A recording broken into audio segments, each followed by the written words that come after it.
তাকে কর্মী বলে তাকে দাবি করে। আপনারাও দাবি করছেন যে আপনাদের নেতা কর্মী। তো এখন আমরা তো বিভ্রান্ত যে আসলে কাদের নেতা কর্মী। না, আমাদের যে 4টি দোকানই হয়েছে 4জনই আমাদের কর্মী এবং তারা আমাদের কর্মী হিসাবে কি করেছে এলাকার মানুষ সবাই জানে এবং তারা এ ব্যাপারে ডকুমেন্ট আমরা তথ্য নিলে পাবে এবং তারা যে আমাদের কর্মী এটা তারা স্বীকার করেছে এবং সেই ডকুমেন্ট আমাদের কাছে আছে। জি জি, তারা সেটা বক্তব্য দিয়েছে, সেনাবাহিনীর কাছে বলেছে যে আমরা যে আমাদের কর্মী এবং আমাদের সেই কর্মীর কারণে আমাদের এটা হয়েছে, সেটা তারা সেনাবাহিনীর কাছে বলেছে। তো তারা নিজেদের বক্তব্য সেটা আমাদের কাছে ডকুমেন্ট আছে।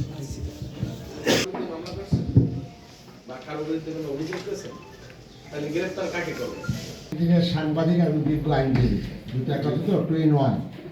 কোনো ফৌজদারি অপরাধ সংঘটিত হলে পুলিশের গ্রেপ্তার করার জন্য হয়েছে বাস্তবতা এমন হয়, পুলিশ অসংখ্য লোককে মামলা ছাড়াও গ্রেপ্তার করে। তারপরে আপনার জন্য বলছি যে সেখানে আমরা মামলাটা প্রস্তুতি নিয়েছি। থানায় ইতিমধ্যেই ভুক্তভোগীরা থানায় আসছিলেন, ওনাদের দরখাস্তটা এখন পর্যন্ত হয়তো রেকর্ড হয় নাই, প্রাথমিক তথ্যগুলো আমরা দিয়েছি। এখন আমি না না আমরা এই ক্ষেত্রে একটা প্রশ্ন আছে যে আসলে রাজনীতির মধ্যেও একটা নীতিনৈতিকতার প্রশ্ন আছে। যেহেতু রাতের আধারে এটা দিয়েছে, আমরা কোনো আসামিকে আইডেন্টিফাই করতে পারিনি। আমরা প্রশাসনের কাছে আবেদন করেছি, স্পেশালের সাথে আমি কথা বলেছি যে আপনারা তদন্ত করে বের করুন। বিএনপির নেতৃবৃন্দ ওখানে গিয়ে বলছেন দুষ্কৃতীদের গ্রেপ্তার করা হোক, আমরা ওদের সাথে একমত। এবং আমি একটু সাথে বলি, আমাদের এখানে যে 2জন প্রার্থী তাদের ব্যাপারে আমাদের কোনো নেগেটিভ ধারণা কখনোই ছিল না। তারা সন্ত্রাসীদের প্রশ্রয় দেবে না তেমনটাই আমাদের বিশ্বাস ছিল।